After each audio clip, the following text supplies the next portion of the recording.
அனைவருக்கும் வணக்கம். இந்த வீடியோவில் வந்து பார்த்தீங்கன்னா ஒரு ப்ளவுஸோட பேக் சைடு வந்து பார்த்தீங்கன்னா நான் வந்து தச்சு வச்சிருக்கிறேன். லைனிங் துணி வந்து பார்த்தீங்கன்னா ஜாயின் பண்ணி கீழ்ப்பக்கம் மடித்து நான் வந்து தையல் போட்டேன்.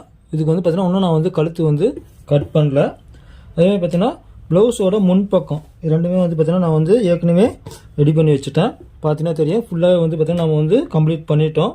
கழுத்து கூட பார்த்தீங்கன்னா இதுக்கு வந்து நான் வந்து ஃபினிஷிங் பண்ணிட்டேன். அதாவது மடித்து நம்ம வந்து தையல் போடுற மாதிரி நான் வந்து எக்ஸ்ட்ரா கிளாத் கொடுத்து நான் வந்து ரவுண்டு வந்து திருப்பிட்டேன். இப்போ வந்து பார்த்தீங்கன்னா இதுக்கு நம்ம வந்து பேக் சைடில் ரவுண்டு கழுத்து வந்து கட் பண்ணுறோம். அதாவது நல்லா டீப் நெக் தான். இந்த டீப் நெக் வந்து பார்த்திங்கன்னா ஸ்டிப் கொடுத்து நம்ம வந்து தைக்க போகிறோம். இந்த மாதிரி ஸ்டிப் கொடுக்கும்போது என்ன ஆகுன்னு பார்த்தீங்கன்னா டீப் நெக் வச்சாலும் நமக்கு வந்து பார்த்தீங்கன்னா ஷோல்டர் வந்து கழண்டு போகாது.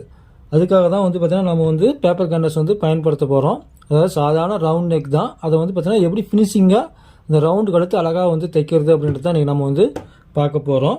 இந்த ரவுண்டு கழுத்து கட் பண்ணுறது வந்து பார்த்தீங்கன்னா நம்ம வந்து பேக் சைடில் வந்து நம்ம வந்து கட் பண்ண போகிறது கிடையாது. ஃபுல்லாகவே வந்து பார்த்தீங்கன்னா பேப்பர் கேன்வாஸில் நம்ம வந்து கட் பண்ணி அதை ஃபினிஷிங் பண்ணிவிட்டு அதை கொண்டு வந்து அப்படியே வந்து பார்த்தீங்கன்னா பேக் சைடில் ஜாயின் பண்ணி அதேமாதிரி ஃப்ரண்ட்டு பேக்கு இந்த ஷோல்டர் வந்து எப்படி ஜாயின் பண்ணுறா அப்படின்றது இன்றைக்கி வீடியோவில் நம்ம வந்து பார்க்கலாம். இப்போது அளவு ப்ளவுஸில் இருக்கக்கூடிய அளவுக்கு வந்து பார்த்தீங்கன்னா நம்ம வந்து கழுத்து இறக்கம் வந்து நம்ம வந்து மார்க் பண்ணணும். பார்த்தீங்கன்னா தெரியும், ப்ளவுஸினுடைய உயரம் வந்து கரெக்டாக நம்ம வந்து தைச்சிருக்கிறோம். அதே மாதிரி கீழ்ப்பக்கத்தினுடைய அகலம், இந்த அகலம் எவ்வளோ வருது அப்படின்றது நம்ம வந்து மார்க் பண்ணிக்கலாம். இந்த அளவுக்கு வந்து பார்த்திங்கன்னா நமக்கு வந்து கீழே வந்து கேப் வந்து வேணும். அப்போது இதனுடைய உயரம் எவ்வளோ வருது அப்படின்றத பார்த்துக்கலாம். இப்போ கழுத்து இறக்கம் வந்து பார்த்திங்கன்னா நமக்கு ரெடி அளவு 9.5 வரணும். அதே பார்த்தீங்கன்னா இது கழுத்து அகலம் வந்து பார்த்திங்கன்னா நம்ம வந்து 2.25 வந்து வைக்க போகிறோம். இப்போ இந்த அளவுக்கு நம்ம வந்து பார்த்திங்கன்னா ஒரு பேப்பர் கேன்வாஸ், அதாவது கழுத்தினுடைய இறக்கத்தை விட ஒரு 1 இன்ச்சு மிச்சமாக இருக்கிற மாதிரியும் கழுத்தினுடைய அகலத்தை விட 2 பக்கமும் மிச்சமாக இருக்கிற மாதிரியும் வந்து பார்த்தீங்கன்னா ஒரு பேப்பர் கேன்வாஸ் வந்து நம்ம வந்து கட் பண்ணிக்கலாம். பார்த்தீங்கன்னா ஒரு பேப்பர் கேன்வாஸ் வந்து கட் பண்ணியிருக்கிறோம். இதை வந்து 2ஆக மடிச்சுக்கலாம். 2ஆக மடிச்சுக்கிட்டு கரெக்டாக மேல் பக்கம் வந்து வச்சுக்கலாம். இல்லை அப்படின்னா ஒரு சில டைமில் வந்து பார்த்திங்கன்னா நமக்கு ஷோல்டர் ஜாயின் பண்ணும்போது இந்த இடத்துல வந்து பார்த்திங்கன்னா ஸ்டிப்பு வந்து அதிகமாக வரும். அதனால் பார்த்திங்கன்னா ஷோல்டர் நம்ம எந்த அளவுக்கு வந்து பிடிச்சி தைப்போமோ அந்த அளவுக்கு வந்து பார்த்திங்கன்னா நம்ம வந்து கேப் விட்டுடலாம். மேல் பக்கம் வந்து கேப் விட்டுட்டு நம்ம வந்து மார்க் பண்ணலாம். இப்போ கழுத்து இறக்கம் எவ்வளோ வேணுமோ அந்த அளவுக்கு வந்து பார்த்திங்கன்னா நம்ம வந்து மார்க் பண்ணிக்கலாம்.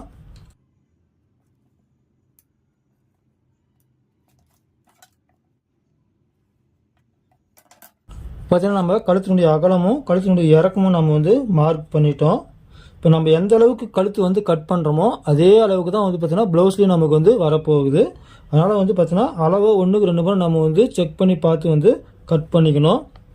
மேல் பக்கம் பார்த்திங்கன்னா பிடிச்சி தைக்கிறதுக்காக நம்ம வந்து துணியில் தான் எக்ஸ்ட்ரா விட போகிறோம். பேப்பர் கேன்வாஸில் வந்து நம்ம வந்து சேர்த்து வந்து வைக்க வேண்டிய அவசியம் கிடையாது. இப்போ அதை நம்ம வந்து ரவுண்ட் பண்ணி அப்படியே வந்து கட் பண்ணலாம். இது வந்து பார்த்திங்கன்னா இந்த ரவுண்ட் பண்ணி நம்ம கட் பண்ணும்போது இந்த பேப்பர் வந்து நமக்கு வந்து அப்படியே நோந்து போகும். அந்த நோந்து போகாமல் இருக்கிறதுக்காக நம்ம வேணால் ஒரு தையல் வேணால் கூட நம்ம வந்து போட்டுக்கலாம்.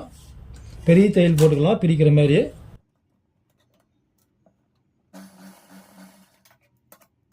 இதுமாதிரி பார்த்தீங்கன்னா பெரிய லாங் தையலாக போட்டுக்குங்க. அதேமாதிரி இந்த வாரமும் போட்டுக்கலாம்.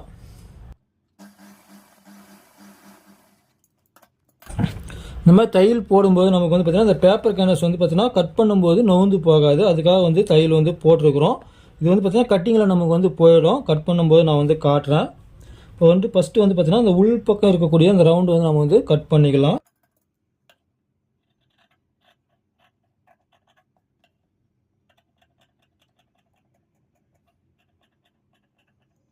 இப்போ பார்த்திங்கன்னா இந்த தையல் போட்ட பகுதி நமக்கு கட் பண்ணி எடுக்கக்கூடிய பகுதி தான். அதனால் வந்து பார்த்திங்கன்னா நமக்கு வந்து தனியாக வந்துடும். நமக்கு கட் பண்ணுறதுக்கும் வந்து பார்த்திங்கன்னா ஈஸியாக இருக்கும். இந்த ரவுண்ட் ஷேப் மட்டும் பேப்பர் கேன்வாஸில் நம்ம எப்படி கட் பண்ணுறோமோ அப்படி தான் வரும். அதனால் பார்த்திங்கன்னா கரெக்டாக வந்து நம்ம பார்த்திங்கன்னா பேப்பர் கேன்வாஸில் வந்து கட் பண்ணிக்கணும்.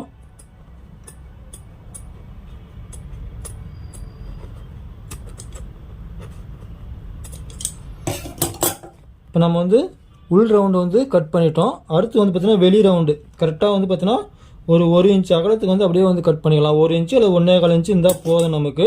அந்த அளவுக்கு விட்டுட்டு நம்ம வந்து கட் பண்ணிக்கலாம். இது வந்து பார்த்திங்கன்னா நான் வந்து தோராயமாக தான் கட் பண்ணுறேன்.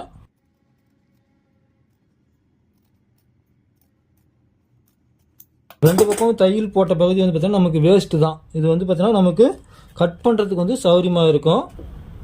கழுத்து ரவுண்டு பாருங்கள், நமக்கு இப்படி தான் நமக்கு வந்து வரப்போகுது. ப்ளவுஸ் துணியிலே இதை அப்படியே மேல் பக்கம் வச்சு நம்ம வந்து தையல் வந்து போடணும். தையல் போட்டுக்கலாம். தையல் போடும்போது மேல் பக்கம் ஷோல்டர் பிடிச்சி தைக்கிறதுக்கு எக்ஸ்ட்ரா இருக்கணும். அதேமாதிரி பார்த்தீங்கன்னா சைட்லேயும் மடித்து தைக்கிறதுக்கு எக்ஸ்ட்ரா வர மாதிரி கிளாத் வர மாதிரி பார்த்து நம்ம வந்து கட் பண்ணிக்கணும். இது வந்து பார்த்தீங்கன்னா நான் வந்து ஒரே பீஸாக வந்து எடுத்துருக்கிறேன். உங்களுக்கு வந்து பார்த்தீங்கன்னா ஒரே லென்த்தாக வரலைன்னா நீங்கள் ஜாயிண்ட் போட்டு கூட நீங்கள் வந்து எடுத்துக்கலாம். ஏன்னா நமக்கு உள் பக்கம் தான் நமக்கு வந்து போக போகுது. தையல் போகிறது வந்து பார்த்தீங்கன்னா ஒரே பக்கம் ஓரமாக வந்து போட்டு வர போகிறோம். இதுக்கு வந்து பார்த்தீங்கன்னா நம்ம அயன் பாக்ஸ் வச்சு அயன் பண்ண தேவையில்லை.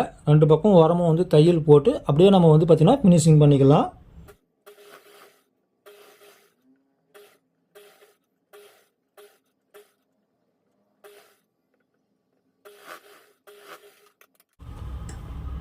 உள்பக்கம் ஓரமாக வந்து தையல் வந்து நம்ம வந்து போட்டுட்டோம். இப்போ வந்து பார்த்தீங்கன்னா சைடில் ஒரு 1/2 இன்ச்சுக்கு எக்ஸ்ட்ரா கிளாத் விட்டு மற்றது எல்லாத்தையும் வந்து நம்ம வந்து கட் பண்ணி எடுத்துடலாம்.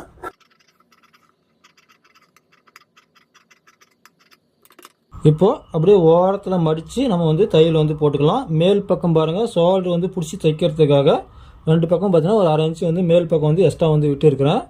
நம்ம வந்து மடித்து தையல் போட்டுக்கலாம்.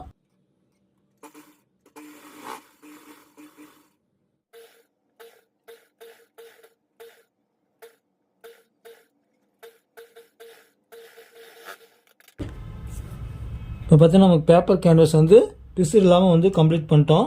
இது வந்து பார்த்தீங்கன்னா சேரீயில் கட் பண்ண ப்ளவுஸ் அப்படின்றதுனால ரொம்ப மெலிசாக இருக்கிறதுனால இந்த பேப்பர் கேன்வாஸ் வந்து நமக்கு வந்து அப்படியே வந்து ஒயிட்டாக வந்து தெரியுது. தெரிஞ்சாலும் இது வந்து பார்த்தீங்கன்னா நமக்கு உள் பக்கம் தான் போக போகுது. இதே பார்த்தீங்கன்னா லைனிங் கிளாத் கொடுத்துருந்தா அந்த அளவுக்கு வந்து தெரிஞ்சிருக்காது. லைனிங் கிளாத் வந்து பத்தாததுனால நான் வந்து பார்த்தீங்கன்னா சாரி ப்ளவுஸை வந்து கொடுத்துருக்குறேன். இப்போது மேல் பக்கம் கரெக்டாக ஒரு 1/2 இன்ச்சு விட்டுட்டு இதை வந்து நேராக வந்து நம்ம வந்து கட் பண்ணிக்கலாம்.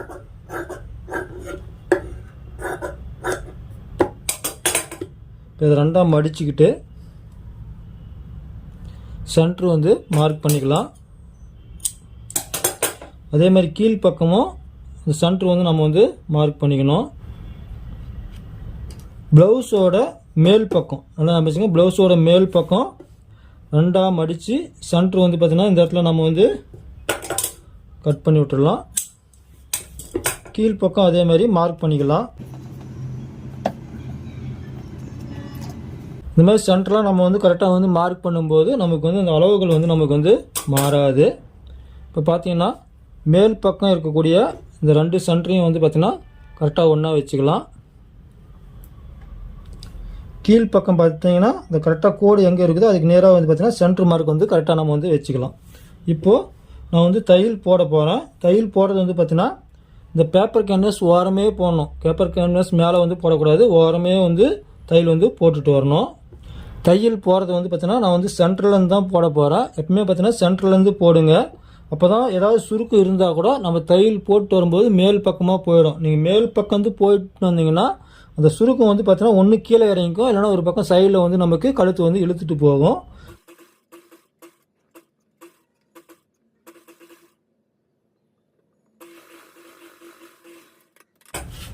ஒரு பக்கம் பாதி வந்து பார்த்தீங்கன்னா தையல் போட்டோம். இன்னொரு பக்கம் பாதி வந்து தையல் போட போகிறோம். இந்த தையல் போட்டது ஒரு 1 இன்ச்சு வந்து தையல் வந்து சேர்த்து போடுங்க. அப்போ தான் வந்து பார்த்தீங்கன்னா நம்ம இந்த இடத்துல வந்து தையல் வந்து கிரீப்பாக வந்து பிடிக்கும்.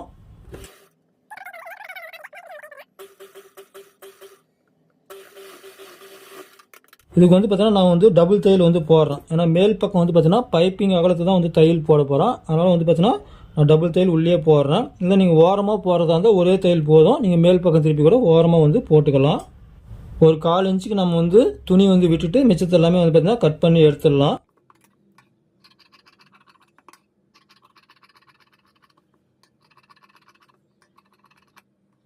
இந்த ரவுண்ட் ஷேப் திரும்புறதுக்காக இந்த ரவுண்ட் வரக்கூடிய தாள்லாம் பார்த்தீங்கன்னா கட் பண்ணி விடலாம். தையல் வரைக்கும் கட் பண்ணணும். தையலை வந்து கட் பண்ணிடக்கூடாது. பார்த்து பொறுமையாக வந்து இந்த இடத்துல வந்து கட் பண்ணணும். இப்போ இந்த பேப்பர் கேன்வாஸ் அப்படியே நம்ம வந்து பேக் சைடு வந்து கொண்டு போகலாம்.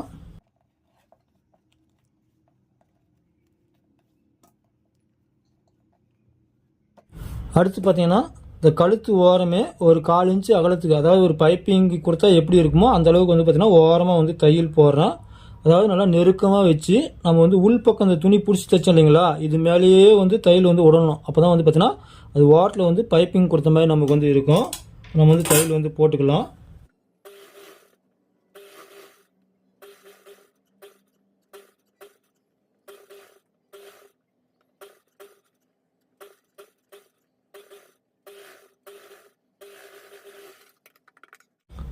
பார்த்தீங்கன்னா கழுத்து ஓரம் நம்ம வந்து தையல் வந்து போட்டுட்டோம். பார்த்தீங்கன்னா தெரியும் பைப்பிங் கொடுத்த மாதிரி நமக்கு வந்து அழகாக நமக்கு வந்து வரும். அதாவது உள்பக்கம் பிடிச்சி தைச்ச துணி வந்து பார்த்தீங்கன்னா கொஞ்சம் தடிமனாக இருக்கிறதுனால நமக்கு பைப்பிங் கொடுத்த மாதிரியே இருக்கும். இப்போ உள்பக்கமாக திருப்பி பார்த்தீங்கன்னா இந்த பேப்பர் கேன்வாஸ் வந்து பார்த்தீங்கன்னா நமக்கு வந்து தனியாக இருக்கும். இதுக்கு என்ன பண்ணலான்னு பார்த்தீங்கன்னா நீங்கள் கையில் வந்து ஊசியில் நூல் கோர்த்து இதை சுற்றிலும் வந்து பார்த்தீங்கன்னா கையில் வந்து எம்மிங் பண்ணிக்கலாம். இல்லைன்னா நான் வந்து பார்த்தீங்கன்னா அந்த மாதிரி செய்ய மாட்டேன். நான் வந்து பார்த்தீங்கன்னா இதுக்கு வந்து தையல் வந்து போட போகிறேன். எப்படி தையல் போட போகிறேன்னா இதுக்கு போடக்கூடிய தையல் வந்து மேல் பக்கம் தெரியக்கூடாது. ஆனால் இதுக்கு வந்து பார்த்தீங்கன்னா இந்த லைனிங் துணியோடு இது வந்து பார்த்தீங்கன்னா நம்ம வந்து ஜாயின் பண்ணணும். அது எப்படி ஜாயின் பண்ணுறேன் அப்படின்றத பாருங்கள். நான் வந்து பார்த்தீங்கன்னா இப்போ இந்த மேல் பக்கம் இந்த ஷோல்டருக்கு போட்டுக்கிறேன் இல்லைங்களா, இந்த தையலை மட்டும் நான் வந்து பிரித்து எடுத்துகிட்டு போகிறேன். இதை வந்து பிரிச்சுக்கலாம். இப்போ மேல் பக்கம் பார்த்தீங்கன்னா இந்த ஷோல்டருக்கு போட்ட தையல் வந்து நான் வந்து பிரித்து எடுத்துட்டேன். அதாவது ப்ளவுஸ் துணியும் லைனிங் துணியும் வந்து பார்த்தீங்கன்னா மேல் பக்கம் மட்டும் நான் வந்து பிரித்து எடுத்துட்டேன். இப்போ வந்து பார்த்தீங்கன்னா நம்ம வந்து தையல் போடலாம். இந்த பேப்பர் கேன்வாஸ்க்கு வந்து பார்த்தீங்கன்னா இந்த ப்ளவுஸ் துணி மட்டும் எடுத்துகிட்டு கரெக்டாக பார்த்தீங்கன்னா இந்த பேப்பர் கேன்வாஸ் ஓரமே வந்து பார்த்தீங்கன்னா நம்ம வந்து தையல் போடலாம். ஏன்னா லைனிங் துணியில் பார்த்தாலே நமக்கு வந்து தெரியும்.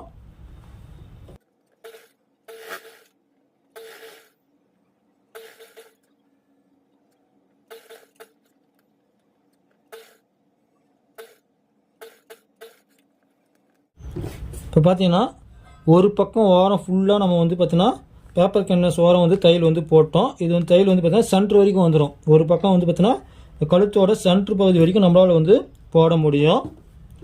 அடுத்து வந்து திருப்பும் பார்த்தீங்கன்னா இந்த பக்கம் சைட்லேருந்து அப்படியே ஓரம் வந்து தையல் வந்து போட்டுக்கலாம்.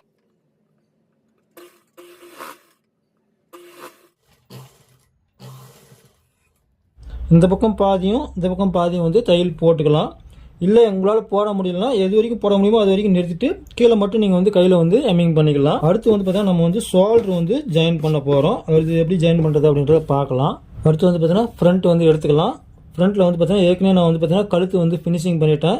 எக்ஸ்ட்ரா கிளாத் கொடுத்து நான் வந்து மடித்து வச்சுருக்கிறேன். இதை அப்படியே மடித்து வச்சு நம்ம வந்து தையல் போட்டோம்னா கழுத்து வந்து நமக்கு ரெடி ஆகிடும். இந்த எக்ஸ்ட்ரா இருக்கக்கூடிய கிளாத்தை வந்து பார்த்தீங்கன்னா வெளிப்பக்கம் விட்டுடலாம். எக்ஸ்ட்ரா விட்டுட்டு கரெக்டாக நமக்கு எங்கே வந்து ஷோல்டர் வந்து ஜாயிண்ட் ஆகணுமோ அந்த இடத்துல கரெக்டாக நம்ம வந்து வச்சுக்கலாம். கரெக்டாக பாருங்கள் நமக்கு இந்த இடத்துல வரணும். கரெக்டாக நம்ம வந்து வச்சுக்கலாம். வச்சுக்கிட்டு வந்து பார்த்தீங்கன்னா ஷோல்டர் வந்து தையல் போடலாம்.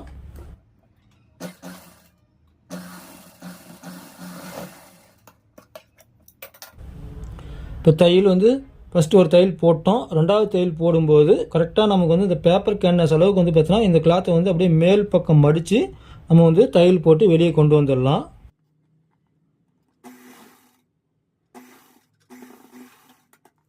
இந்த மாதிரி தையல் போடும்போது பாருங்கள் இந்த பேப்பர் கேன்வாஸ் தையல் போகிறதுக்கு கீழே தான் இருக்குது. இப்போ இந்த இடத்துல நமக்கு என்ன ஆகும், இந்த பேப்பர் கேன்வாஸுடைய திக்னஸ் வந்து பார்த்திங்கன்னா இந்த இடத்துல நமக்கு வந்து வராது. அதனால் பார்த்தீங்கன்னா நமக்கு வந்து இந்த இடத்துல ஸ்டிப்பு அதிகமாகவும் இருக்காது. இப்போ வந்து பார்த்திங்கன்னா இந்த வந்து நம்ம அப்படியே வந்து மேல் பக்கம் இழுத்தோங்கன்னா கழுத்து பாருங்கள் ஒரே நேராக நமக்கு வந்து வந்துடும். கழுத்து வந்து பார்த்திங்கன்னா அதேமாதிரி சைடில் நமக்கு வந்து பிசுறும் வராது. பார்த்திங்கன்னா தெரியும், இது அப்படியே மடிஞ்சிக்கும். மேல் பக்கம் வந்து மடிஞ்சிக்கும். பிசுறுலாம் பார்த்திங்கன்னா பாருங்கள் உள் பக்கமாக நமக்கு வந்து போயிடும். அப்படியே வந்து பார்த்தீங்கன்னா கழுத்து ஓரம் நம்ம வந்து பார்த்தீங்கன்னா கழுத்துக்கு வந்து தையல் வந்து போட்டுக்கலாம். இந்த ஃபினிஷிங் பாருங்கள் ஒரே நேரம் நமக்கு வந்து வந்துடும். இந்த பக்கம் நம்ம எந்த அளவுக்கு கேப் விட்டு தையல் போட்டோமோ அதே மாதிரி பார்த்தீங்கன்னா இந்த பக்கம் நம்ம வந்து தையல் வந்து போட்டுக்கலாம்.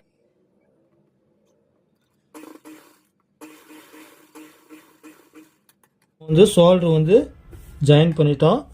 இந்த ஷேப் பாருங்கள் எங்கேயுமே பெண்ட் இல்லாமல் ஒரே நேரம் நமக்கு வந்து வருது. அதே மாதிரி இந்த பக்கம் நம்ம வந்து ஜாயின் பண்ணிக்கலாம். சேரீயில் கட் பண்ண ஒரு ப்ளவுஸுக்கு அழகான ஒரு ரவுண்டு கழுத்து வந்து எப்படி தைக்கிறது அப்படின்றத இந்த வீடியோவில் நம்ம வந்து பார்த்தோம். இந்த வீடியோ கண்டிப்பாக பிகினர்ஸுக்கு ஒரு பயனுள்ள வீடியோவாக இருந்திருக்குன்னு நினைக்கிறேன். இந்த வீடியோ பிடிச்சிருந்தா லைக் பண்ணுங்கள், ஷேர் பண்ணுங்கள். இந்த வீடியோ பற்றிய கருத்துக்களை இந்த வீடியோக்களை வந்து கமெண்ட் பண்ணுங்கள். மீண்டும் அடுத்த வீடியோவில் சந்திப்போம். நன்றி, வணக்கம், வாழ்க வளமுடன். தருமபுரியிலிருந்து உங்கள் ஜெகன்.